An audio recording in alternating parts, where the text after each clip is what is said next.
Note, তখন 1000 টাকার note ছিল, আমি 2013-14 কথা বলছি, তখন 1000 টাকার নোট ছিল।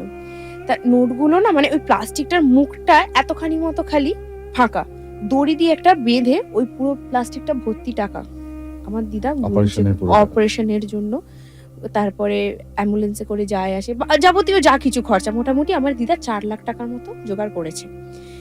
মানে গুনছে, কাঁদছে, গুনছে আর গার্ডার দিয়ে দিয়ে রাখছে। ঠিক আছে, 50,000 50,000 50,000 এমনি করে করে কাঁদছে, মানে একদিকে আঁচলে জল পুঁতছে আর একদিকে টাকাগুলো গুনে গুনে রাখছে সাইডে।